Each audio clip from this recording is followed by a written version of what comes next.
Сәлем, тоқман жақсы көретін ханымдар. Бүгінгі мастер-классымыз осындай балерина қуыршағын тоқитын боламыз.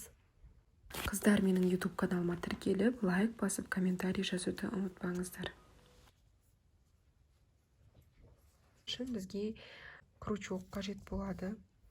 Крючоктың мен 2,5 мм размерімен тоқыдым. Қайшы қажет болады, және көздеріне кішкентай қара осындай моншақтар қажет болады. Жіп, основной жіп менде кожасының жібі мен колготкинің жібі Alize Cotton Gold Hobby осындай жіппен тоқыдым. Основной цвет денесінің цветі және колготкинің түсі ақ. Көйлегінің түсі менде жасыл. Бұның этикеткасы жоқ, бірақ ярнард джинс. Содан кейін шашына арналған жіп. Бұның да этикеткасы жоқ екен менде, бірақ бұл сәл қалыңдау полушерстяной жіп. 50 грамм шерсть, 50 грамм акрил құрамында. Наполнитель керек болады, қыздар. Менде ол холофайбер шариковый. Осындай холофайбермен толтырдым ішін. Тоқыманың енесі керек болады. Ал қыздар, іске сәт, сіздерге сәттілік тілеймін. Осындай әдемі балерина қуыршағын менімен бірге тоқып алыңыздар. Және де осы мастер-класста туфельки сияқты тоқылған тағы бір қуыршақпен бөлісетін боламын. Оны да қалай аяғын тоқу керек екенін көрсетемін. Сіздерде дәл осы мастер-класспен 2 түрлі қуыршақ тоқып алсаңыздар болады. Қыздар, ең бірінші детальдарын тоқимыз. Мынандай аяқ тоқимыз. Бұда туфельки сияқты бар. Біз балерина тоқимыз. Балерина да ондай жоқ. Бірақ мына жерінде завязкалар болады. Оны соңында көрсететін боламын. Және мынандай ручкасын тоқимыз. Ең бірінші ручкасынан бастайық. Жібімізді аламыз. Саусағымызға айналдырып алып, кольцоға закрепляющий петля істейміз. Енді осы кольцоның ішіне 4 столбик без накида тоқимыз. 1, 2, 3, 4. Енді кольцомызға кішкентай жібін тартып ораған. Екінші қатарда біз прибавка жасаймыз. Жаңағы бірінші қатарда тоққан 4 столбик без накидаға әр қайсына 2 дейін тоқимыз. 2, бірден 2 столбик тоқимыз. 1, 2. Келесі петляға 1, 2. Одан кейінгі петляға тағы 2. 1, 2. Бізде 6 болды. Соңғы петляға тағы 2. Сонымен 8 болады. Енді қыздар, осы 8 петляны айналдырып тоқи береміз. 15 қатар тоқимыз. Үшінші қатардан бастап санағанда 15 қатар болады. Барлығын қосқанда 17 қатар болу керек. Ручкасының басының мына жеріне ғана кішкене наполнитель саламыз. Қалған жерлері бос болады. Сосын мына жерін қалай бекіту керек екенін көрсететін боламын. 5-ші қатарға келгенде басына кішкене наполнитель холофайбердан кішкенесін саламыз. Сосын арғатай жалғастырып тоқи береміз. Басынан бастап санаған 17 қатар деген бірінші қатар домалағымыз. Кейін 2, 3, 4, 5, 6, 7. Осылай санағанда 17 қатар болу керек. Қыздар, міне ручкасын тоқып болдық. 17 қатар. Енді екеуін беттестіріп, біріктіріп тоқимыз. Мына бірінші петляны кіргіземіз. Артындағы стенаның петлясынан да кіргіземіз. Екеуін беттестіріп қойғаннан кейін. Енді столбик без накида тоқимыз. Осылай 2 біріктіріп тоқимыз. 3 және 4-шісі мына бір тұрған қабырғаға өткізіп, соңғысына тоқимыз. Воздушная петля. Енді тартамызда жібін ұзынырақ қып кесіп аламыз. Онда тігетін боламыз. Осы ұзын қалған жіппен. Осымен қолымыз аяқталды. 2 қол бар. Аяғын тоқимыз. Ол үшін асыл жібімізден кольцо 6 воздушная петля аламыз. 1 закрепляющий. 1, 2, 3, 4, 5, және соңғысы 6. Біріншісінен бастап прибавка жасаймыз. 6 столбик без накидаға прибавкамен 12 қатар бізде 12 столбик без накида болу керек. 12 столбик без накиданы айналдырып спираль бойынша 5 қатар тоқимыз. Мынау бірінші қатар, мынау екінші қатар тоқымыз. Енді 3 тоқимыз. Общий 5 қатар болу керек. Қыздар, 5 қатар тоқып алдым. Осындай болды. Енді мына жіпті кесемді, мен колгот кейін ақ жіппен тоқиын деп тұрмын. Енді біз ақ жіпті мына петляның мына қабырғасынан, бір қабырғасынан ғана алып тоқимыз. Міне. Біреу, екеу, алтау, жетеу, 8, 1, және соңғысы 12. Енді жаңағы бастағандағы екі жібімізді бір-біріне түйіндейміз. Оқып отқан кішкентай кольцоның ішіне кіргізіп тастаймыз. Енді бас жағын кішкене наполнительмен толтырып алуымыз керек. Өйткені аяғын түгел тоқып болғаннан кейін толтыру бізге қиынға соғады. Осылай аз-аздан тоқығанға ыңғайлы қылып, кішкене тоқыдыңыздар, сразу наполнительмен толтырып отыру керек. Енді екі қабырғасынан да бірге тоқимыз. 12 столбик без накида тоқимыз. Енді 18 немесе 20 қатар осы ақ жіппен 12 столбик без накидамен ғана тоқимыз. Одан кейін біріктірмейміз, осылай қалдырамыз. 18 или 20 қатарда кездесетін боламыз. Қыздар, екінші вариант мынандай туфли сияқты болып тұратын. Ножкасын тоқиға. Закрепляющий петля. Енді 6 столбик без накида. Осы кольцоның ішіне. Екінші қатарда прибавка. Сразу 2 петлядан тоқимыз. Каждый петляға қатардың соңында бізде 12 столбик без накида болу керек. Үшінші қатар 1 столбик, 1 прибавка. Осылай қатардың соңына тоқимыз. Қатардың соңында бізде 18 столбик без накида. 1 столбик, келесіге 1 прибавка. 1 столбик, 1 прибавка. 1 столбик, 1 прибавка дегеніміз 1 столбикка 1 столбик тоқимыз. Прибавка келесі столбикка 2 столбик без накида тоқимыз. Осылай чередовать етіп, қатардың соңына дейін тоқимыз. Төртінші қатар мына артқы стенасынан тоқимыз. 18 столбик без накида. Біреу, келесінен бірінші қабырғасына теспейміз, артындағы қабырғасына тоқимыз. Екеу, осылай 18 столбик без накида тоқимыз. Келесі қатарды бұрынғыдай, как обычно, ортасынан кіргізіп, екі қабырғасын бірге алып тоқимыз. 18 столбик без накида.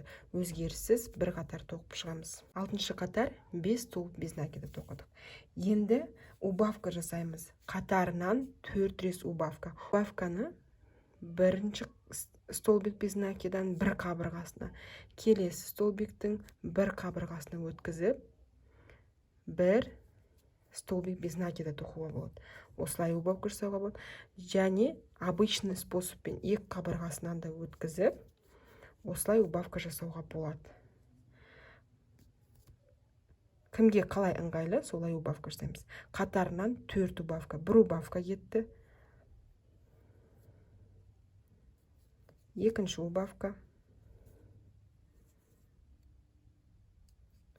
Үшінші убавка. Және соңғысы 4-ші убавка. Соңында бізде мына жерде 1, 2, 3, 4, 5 столбик без накида қалу керек. Дұрыс қалды. Енді қыздар, 7-ші қатар. 7-ші қатарда тағы 5 столбик без накида. Біреу, екеу, үшеу, төртеу, бесеу. Енді қатарынан 2 убавка. Бірінші убавка кетті. Және екінші убавка.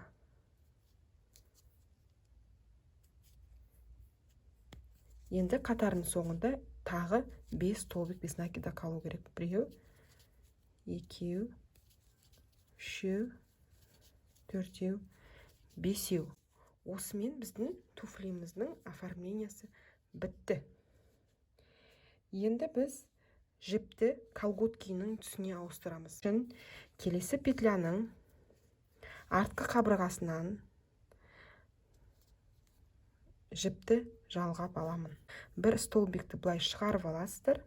Без накида тоқимыз ғой, біз соның столбигін шығарып аламыз. Содан кейін мына жіппен екеуін тоқимыз. Келесіне бір қабырғасынан ғана айналдырып 12 столбик без накида тоқып шығамыз. Қызыл жіпті кесеміз, екеуін түйіндейміз, жіптердің ішіне тығамыз.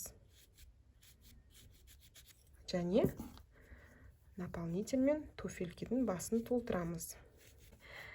Наполнительді салып аламын. Енді қыздар, міне туфелькенің басы әдемі болып. Осы ақ жіппен 12 столбик без накида, бірақ мына екі қабырғасынан бірақ өткізіп тоқимыз. Осылай спираль бойынша айналдырып, круг бойынша 17 қатар тоқимыз. Аяқтың тоқылу барысында жартысына дейін тоқып алғаннан кейін наполнительдеріңізді салып отырыңыздар. Тоқып болғаннан кейін салған кішкене қиындық туғызады.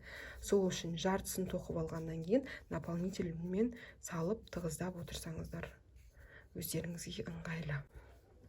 Ал 17 қатар тоқимыз, дәл осындай болғанша. Бірақ жіптеріңізді кеспеңіздер.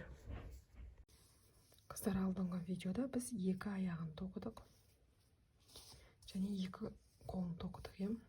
Енді қолын ең соңынан кукла біткенде бірақ тігеміз. Бұны бөлек қойып қоямыз. Енді екі ножканы бір-біріне соединять етеміз. Екінші аяқты тоқып болғаннан кейін, соңғы петлясын тоқығаннан кейін екі воздушный петля аламыз. Екеу. Енді келесі аяқтан біткен жерден крючокты салып, осы жерге столбик без накида тоқимыз. Біреу. Енді айналдырып, мына жерден арғатай тоқимыз. 4-теу, 12 болуымыз керек. Жаңағы екі воздушный петлялардың біріншісіне бір столбик без накида тоқимыз. Келесіне бір столбик без накида. Екінші воздушная петляға бір столбик без накида тоқыдық. Келесі мына бірінші петляға столбик без накида. Енді екінші аяқтың 12 столбик без накида тоқымыз керек. 1, 2, 11, 12. Қыздар, 12 столбиктен кейін бағанағы екі воздушный петляның екінші қабырғасына 2 столбик без накида тоқимыз. 1, келесіне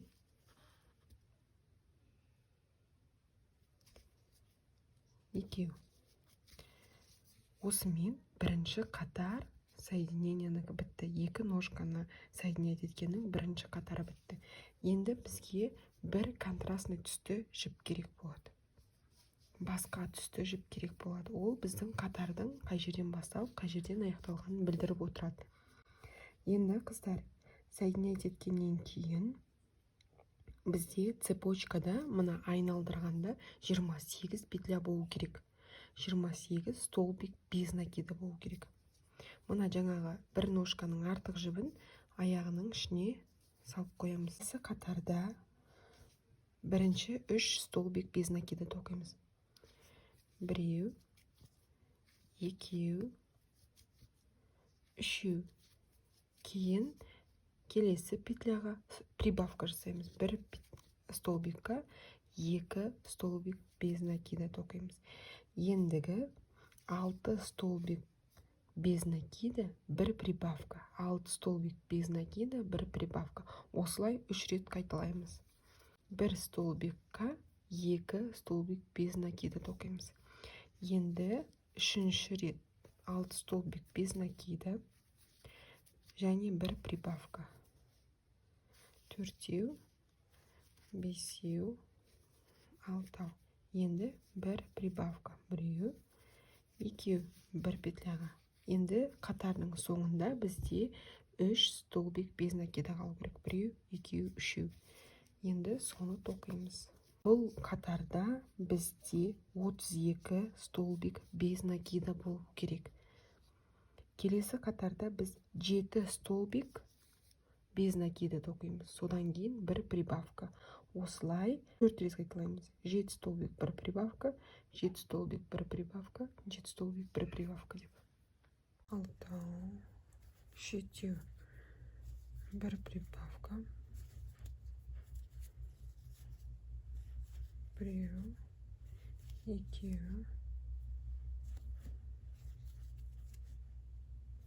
3, 4, 5, 6, 7. Ең соңында соңғы петляға 2 столбик без накида болады. Енді келесі қатар. Әр қатарға өткенде мұна контрастный жібіңізді айналдырып қойыңыздар. Сонда қатардың басы қайда екенін белгілі болады. Қазір 7 столбик бір прибавка жасағанда бізде 36 петля болу керек. Мұна айналдыра түгел. Мұна бірінші петляға дейін 36 петля болу керек. Енді қыздар, 3 қатар осы ақ жіппен 36 петлямен тоқимыз. 3 қатар тоқимыз. Еш өзгеріссіз прибавка жасамай 36 петлядан 3 қатар тоқимыз. Қыздар, міне 3 қатар ақ жіппен тоқып алдым. Оны қалай санаймыз? Ең соңғы прибавка жасаған қатарымыздан кейін 1, 2, 3 қатар тоқыдық. Осылай енді біз көйлектің түсіне көшеміз. Колготкидің түсі бітті.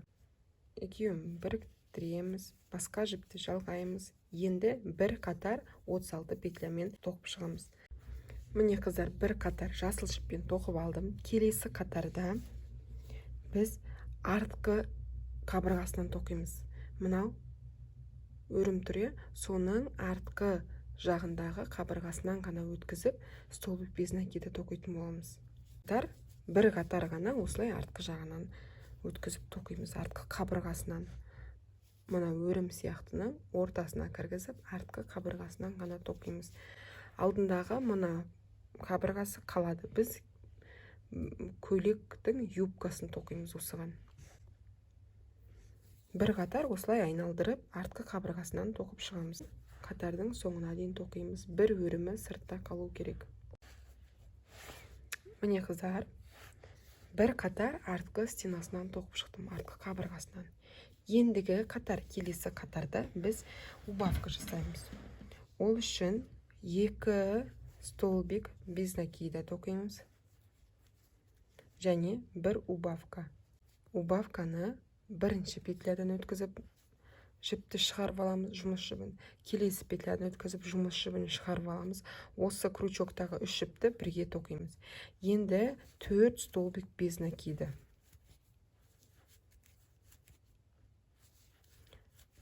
4 столбик сайын убавка жасаймыз. Убавка. Тағы 4 столбик без накида.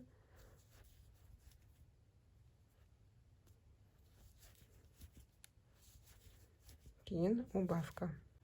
3, 4. Соңғы қысқартамыз. 1, 2. Қатардың соңында бізде 2 столбик без накида қалу керек. Өйткені біз бастапқыда тоқығанда 2 столбик без накида, содан кейін убавка жасадық. Соңында 2 столбикпен тоққанда ортада да 2 убавканың ортасында 4 столбик без накида болады. 1, 2. Енді бізде қазір 30 столбик без накида, 30 петля болып тұр. Енді осы 30 петляны 2 қатар убавкасыз тоқимыз. 2 қатар 30 петлядан тоқимыз. Қыздар, 2 қатар 30 петлядан айналдырып тоқып шыққаннан кейін аяғын және мына жерін наполнительмен жақсылап толтырамыз. осылай осы жерін толтырып аламыз жақсылап. Енді қыздар, біз келесі қатарға көшеміз. Енді бір қатар өзгеріссіз 30 петлядан тоқып шығамыз. Осылай жартысын тоқып, содан кейін наполнительмен толтырып отырсаңыздар, өздеріңізге жақсы ыңғайлы болады. Тоқып болғаннан кейін толтырсаңыздар, бір жеріне дұрыс толып, бір жеріне дұрыс толмай қалады. 30 петляны тоқып шықтым. Келесі қатар қыздар, убавка жасайтын қатар. Убавканы әр 3 столбик без накидадан кейін убавка жасаймыз. 6 рет солай. 1, 2, 3 столбик без накида тоқыдым. Енді убавка. Бірінші столбиктен кіргізем, рабочий нитті тартам. Екінші столбиктен кіргізем, жұмыс жібін татып шығарып алам. Крючоктағы 3 петляны бірге тоқып, осылай убавка жасаймыз. Осылай 3 столбик без накида және 1 убавка. Осылай қатардың соңына дейін 6 убавкамен, қатардың соңында бізде 24 столбик без накида болу керек. Қатардың соңын убавкамен аяқтаймыз. Енді келесі қатар. Осы 24 столбик без накидамен 7 қатар тоқимыз. Бірінші қатар кетеді, міне 24 столбик. Санап отырып тоқыңыздар. Бір қатарда 24 столбик болу керек. Осы 24 столбиктан біз 7 қатар тоқимыз. Ал түзу 7 қатар тоқып, соңында 7-ші қатардың соңында кездесеміз. Міне қыздар, мен 7 қатар денесін тоқып болдым. Енді осы қуыршағымыздың астыңғы бөлігін жақсылап наполнительмен толтырып аламыз. Міне қыздар, осындай тығыздықта қолмен басып көргенде жұмсағырақ болып тұратындай тығыздықта толтырасыздар. Енді қыздар, келесі қатар бізде убавка. 1 столбик без накида, 1 столбик без накида. Енді 1 убавка. 2 столбик без накида, убавка. Келесі қатарларда әр 2 столбик без накида сайын убавка жасаймыз. Қатардың соңында бізде 18 столбик без накида болу керек.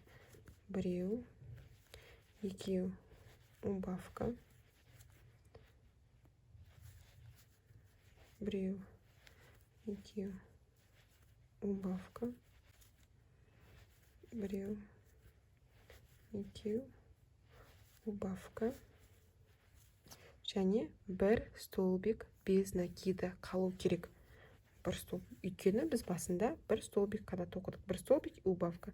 Соңында 1 столбик, 2 убавканың ортасы 2 столбик болды. Осындай жұп сандар болған кезде убавканда, прибавканда жасағанда 2 қатарға бөледі. Бастапқыда мысалға прибавка болатын болса, қазір басында да солай жасайтын, басын тоққанда да солай көрсететін боламын. Егер 2, 4, 6, 8, 2 прибавканың ортасы, 2 убавканың ортасы сондай сан болатын болса, онда 2-ге бөліп жартысын бірінші тоқып убавка немесе прибавка жасаймыз. Соңында жартысын тоқып, біз спираль бойынша тоқып атқаннан кейін, көрдіңіздер ме, басталғаннан кейін смещение болады. Қатарлар кішкене былай жылжиды. Спиральне тоққаннан кейін, спиральді түрде тоққаннан кейін. Егер біз соединительный петлямен қатарды бір жауып, воздушная петля көтеріп, келесі қатарға көтерілетін болсақ, онда бізде бұндай смещение болмайды. Енді келесі қатар, қазір бізде 18 столбик без накида болып тұр. Келесі қатар 1 столбик 1 убавка, 1 столбик 1 убавка мен 12 столбик без накида болады қатардың соңында. 1 столбик убавка, 1 столбик убавка. Қатардың соңына дейін осылай тоқып шығамыз. Убавкамен бітеді қатарымыз. Енді мына мойынның түбін жақсылап наполнительмен толтырамыз.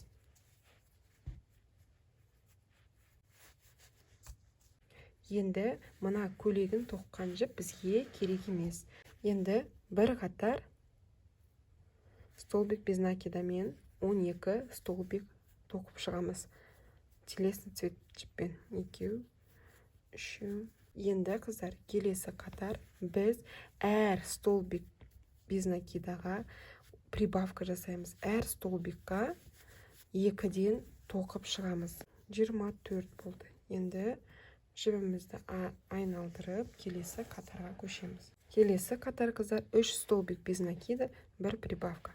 2, 3, 1 прибавка. 1. Соңына дейін тоқып, бізде 30 петля болу керек. Барлығы 6 прибавка жасаймыз. Әр 3 петля сайын 3 петля тоқып аламыз столбик без накида. 4-ші петляға прибавка жасаймыз. Осылай 6 рет тоқимыз. Қатар соңында 30 столбик без накида болу керек. Қатардың соңы прибавкамен бітеді. 1, 2. Енді келесі қатар әр 4 петля сайын прибавка жасаймыз. 2-ге бөлеміз 4-ті. Бірінші 2 столбик без накида тоқып прибавка жасаймыз. 1, 2. Енді прибавка. 1 петляға 2 столбик. Келесі прибавкалардың ортасы 4 столбик без накида. 3, 4. Енді 1 прибавка. Тағы 4 столбик без накида, 1 прибавка. 4 столбик без накида, 1 прибавка. Общий 6 прибавка болу керек. Және қатар соңында бізде 36 столбик без накида болу керек. Қатардың соңына дейін тоқимыз. Қатардың соңында бізде 2 столбик прибавкадан кейін 2 столбик без накида қалу керек. 1, 2. Енді келесі қатар әр 5 столбик без накидадан кейін прибавка жасаймыз. 5 столбик без накида, прибавка. 5 столбик без накида, прибавка. Қатар соңында бізде 42 столбик без накида болу керек. Әр 5 петлядан кейін прибавка жасаймыз. Қатардың соңы 1 прибавкамен аяқталады. Келесі қатар әр 6 столбик сайын прибавка жасаймыз. Бірінші 3 столбик без накида тоқимыз. Және 1 прибавка. Келесілерді 6 столбик без накида кейін прибавкамен тоқимыз. Қатар соңында 3 столбик без накида қалу керек. Және барлық қатар бойынша петлялардың саны 48 столбик без накида болу керек. Осылай қатар соңынан тоқимыз. 6 столбик прибавкамен. Қатар соңында прибавкадан кейін 3 столбик без накида қалды. Енді келесі қатар әр 7 столбик без накидадан кейін прибавка жасаймыз. 1, 2, 3, 4, 5, 6, 7 прибавка жасаймыз. Осылай 6 рет тоқып шығамыз. Қатар соңына дейін 7 столбик без накида, прибавка. 7 столбик без накида, прибавкамен.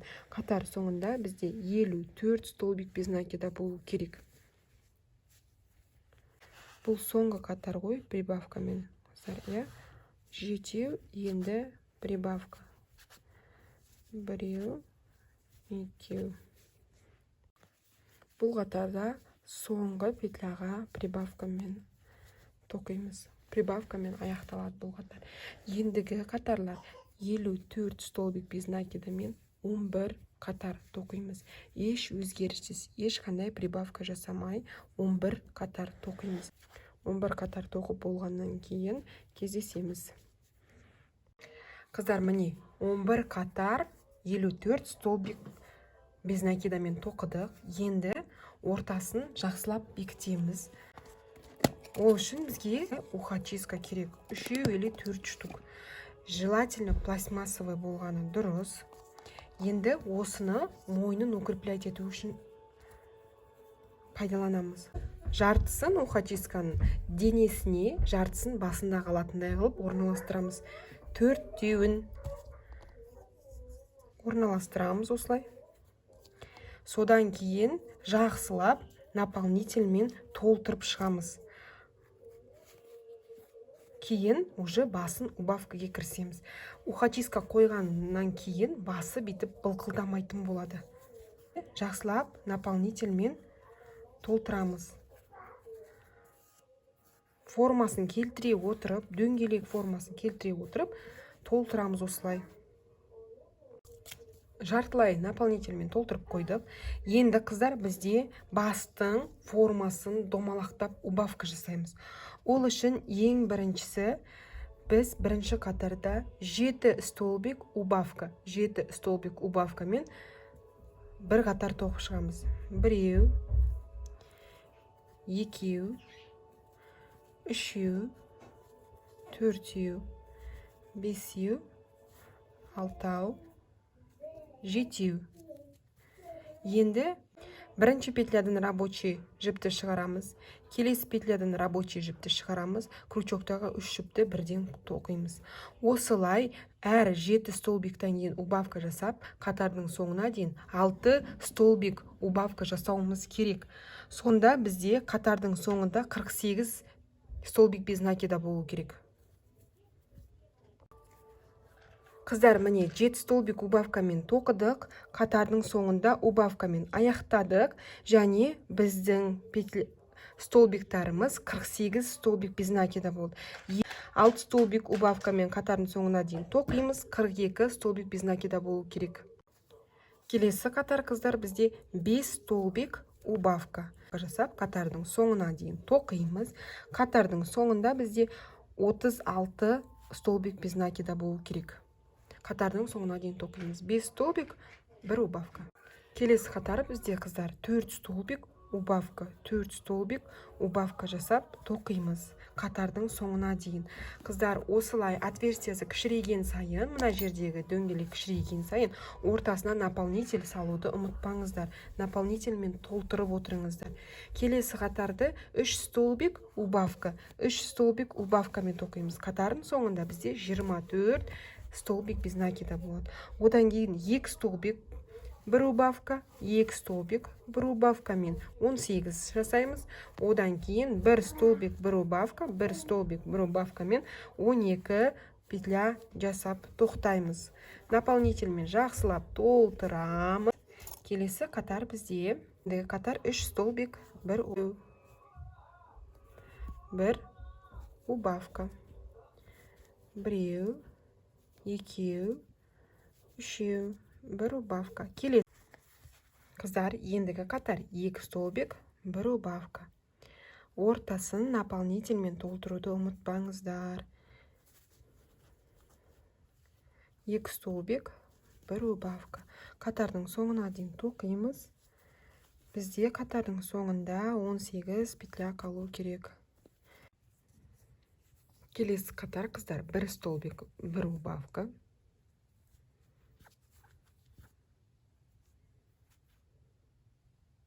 Осылай қатардың соңына дейін тоқып шығамыз. 1 столбик және 1 убавка.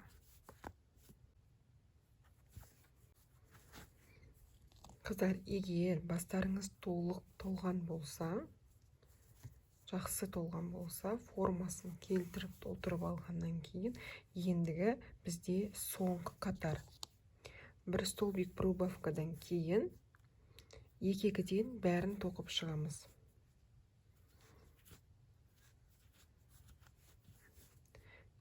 Келесі 2 жіпті бірге тоқимыз, 2 петляны.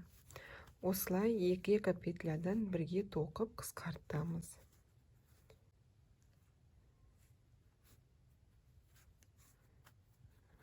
Болды. Жібімізді ұзындауып алып кесіп аламыз. Өйткені мұрнын тіккенге бізге керек болады. Ұзынырақ кесіп алдық. Бастарыңыздың формасын қараңыздар. Өздеріңізге ұнаған болса, осылай қалдыра береміз. Жібімізді енемізге өткізіп, трикотажная игла, ұшы жоқ, көзі үлкен инеге өткіземіз. Мына тартсаңыздар өзі алынып кетеді, потом мынау өзі орны жоқ болып кетеді. Енді міне қараңыздар. Былай жинаймыз. Бір-бір петлясынан өткіземіз. Соңғы қатарда біз 2-2-ден тоқып алғанда бізде 6 столбик без накида қалған. Соның каждый бір-бірінен өткізіп, тесікті бекітеміз.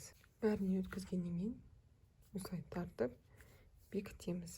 Мынау қалады инесімен.